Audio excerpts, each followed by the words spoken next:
Today, folks, we've got an incredible story for you about one of the most well-known frontiersmen of the 18th century.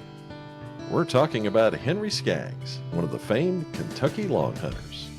Hello, folks. I'm Steve Gilley, along with Rod Mullins, and this is another one of the stories of Appalachia.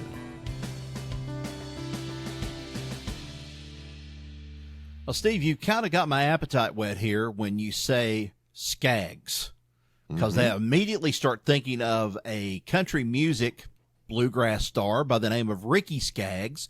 And I know that we'll probably have to wait to get through this story to find out if there's any connection. But you know what? Anytime that we do a story on Longhunters, it is thoroughly interesting because of what all they went through, all the things that they did. It's just incredible. And, you know, we're even going to be talking about some people in this that we've already previously mentioned in some other podcasts before, other examples of these Longhunters back in the 18th century. You know, we could do an entire series, podcast series about Longhunters. Every time we do one, somebody comes and says, hey, what about so-and-so? And I'm like, oh, I didn't even think about him. Yeah, we'll do that one. And then we do that one. And what about this other guy? So, folks, this is one of what's going to be a very long collection of stories about Longhunters, pioneers, and the like. So we hope you enjoy it. Now, speaking of these Longhunters, explorers, a lot of folks have heard of folks like Daniel Boone, Simon Kenton, and Louis Wetzel. But fewer know about Henry Skaggs, who was just as important in the early exploration of the Appalachian frontier. Now, Skaggs was out there blazing trails, hunting for months on end, and making connections that helped shape westward expansion into Kentucky. And believe me, this man's story has everything: adventure, danger, and even a run-in with America's first known serial killers. Wow. Well, Steve, let's take ourselves and take our viewers and listeners all the way back to the beginning. Henry Skaggs was born on January 8th, 1724, in the colony of Maryland, and came from a Scotch-Irish family that had a long and strong tradition of hunting and fur trading. His father, James Skaggs, an immigrant from what's now Northern Ireland, taught him the ways of the wilderness, and those skills would serve him well as he grew up. And by the time Henry was a young man, the American colonies were expanding, and that meant conflict. He served in the French and Indian War, and some say that he may have been at the siege of Fort Detroit. But when his service in that war ended, Henry didn't settle down. He went deeper into the frontier. That's when he joined up with the Longhunters. Right, Steve? Yep, indeed, Rod. Now, for those who don't know, the Longhunters were men who took extended hunting trips into the uncharted wilderness. And we're not talking about a little weekend hunting trip. These guys would be out for months, sometimes even a year or more, living off the land, mapping out unknown territory, and bringing back pelts and meat. Henry's first big expedition was in 1761 when he joined a hunting party led by Elisha Wallen, who we've talked about in the previous episode. They crossed into Powell Valley, followed an old Native American trail through the Cumberland Gap, and made it deep into what's now Kentucky. But when they ran into a party of Native American warriors, they decided, guys, it's time to turn back. Well, that trip gave us the names for several places that are still used today. We've got Wallen's Ridge, Wallen's Creek, Skaggs Ridge, and Newman's Ridge, all named after members of that hunting party. And the Powell River was named by Henry, it's said, when he saw Ambrose Powell's name carved on a tree near the river, Powell being a member of Dr. Thomas Walker's expedition there a decade earlier. Again, another one of the stories that we've told. Now, Henry wasn't one to stay away from the wilderness too long. By 1764, he was leading his own expeditions through the Cumberland Gap. And guess who took notice? Why, none other than Daniel Boone. Boone, along with land speculator Richard Henderson, saw Henry as someone who could help them and explore claim land in Kentucky and in Tennessee. And in 1765, Henry started working as a land agent for Henderson's Land Company. He scouted out the lower Cumberland River region, which is now in the area of Goodlettsville, Tennessee. But Henry wasn't just working as a land agent. He was still out there hunting and mapping new lands. In 1769, he set out again with Caspar Mansker, Joseph Drake, and Colonel James Knox. This time, they made it all the way to the Green River country in Kentucky. And here's where we get one of my favorite stories about Henry Skaggs. Now, this story goes like this.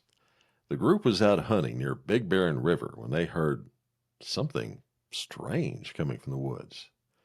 Now, when you're in the wilderness, hearing an unusual noise can mean a lot of things. Maybe a bear, maybe hostile warriors, or maybe something worse. So naturally, they were cautious. But when they followed the sound, what do you think they found? None other than Daniel Boone himself, lying on a deerskin, singing away to himself out in the middle of nowhere. Now just imagine you're creeping through the woods ready for a fight, and instead you find that old frontiersman Boone putting on a little solo performance. I hope he was laying on the deerskin with deerskin on. I wouldn't want him to be there completely in the buff. But anyway, he and his brother, Squire, who was with him, ended up staying with Henry and his group for a couple of weeks, hunting and preparing supplies. That just goes to show you how connected these frontiersmen were. They weren't just individual explorers. They were a part of a tight-knit group of, pioneers, a network who helped each other survive. And speaking of survival, Henry Skaggs saw plenty of danger on the frontier. Let's fast forward now a few decades to 1790, and we find him playing a critical role in one of the most dramatic events of the time. One afternoon, Skaggs was walking down by the river next to Harmon Station, a fort that he had helped build, when he heard a voice coming from across the river. It was a woman's voice, which said to him, "Henry Skaggs, don't you know me? I am Jenny Wiley." Well, for those of you who don't know who Jenny Wiley is, Jenny Wiley was a pioneer woman who was kidnapped by a Native American raiding party and taken to the Ohio country, who'd endured months of captivity before finally escaping and making her way down into Kentucky. And who was there to help her across the river to safety? Why, none other than Henry Skaggs himself, using a makeshift raft to get her to the blockhouse where she'd finally be safe. But, Rod, as they used to say in those old TV commercials, folks, that's not all. One of Henry's big adventures came in 1799 when he found himself in pursuit of two of the most notorious criminals in early American history, the Harpe brothers. Now, if you're not familiar with the Harpes, buddy, they were some bad news. Some folks call them the first serial killers in Appalachia, robbing and killing travelers all over the Appalachian frontier. Big Harpe and Little Harpe left a trail of bodies across Kentucky and Tennessee. And these guys weren't just robbers. They killed for the sheer pleasure of it. And when word got out about the Harpes, frontier settlers formed posses to track them down. And Henry led one of these posses, but things didn't go quite as planned. When they found the outlaws, Henry's men got cold feet and scattered. But Henry, he wasn't about to give up.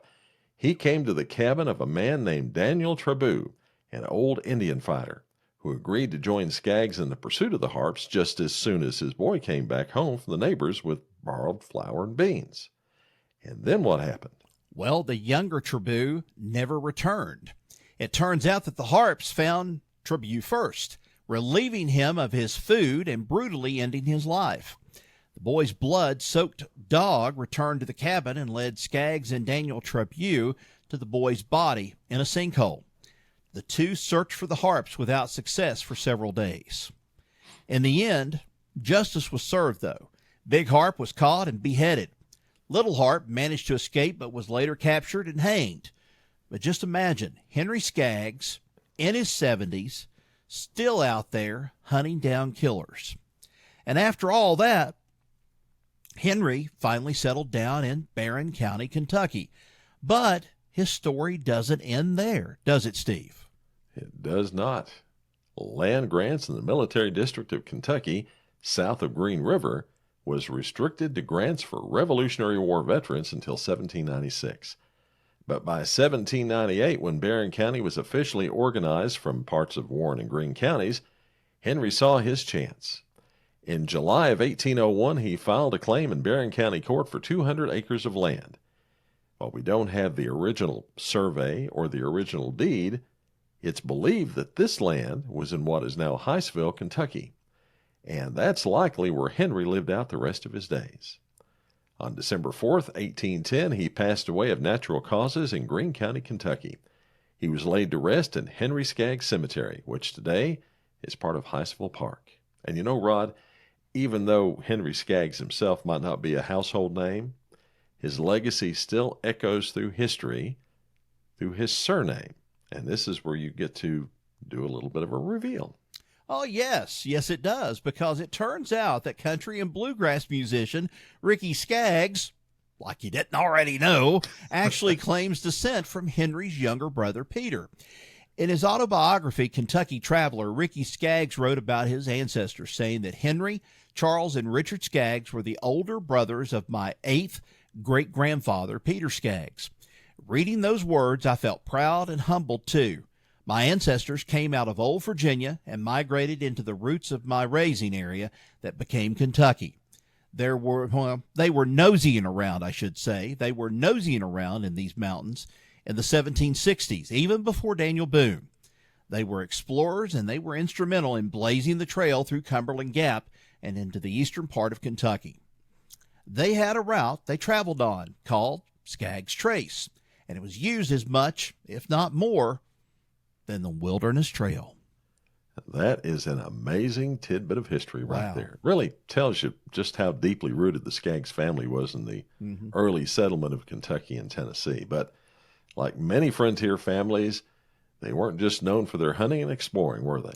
No, you got to say that's right when you say that, because there were some, let's say, colorful moments in their history.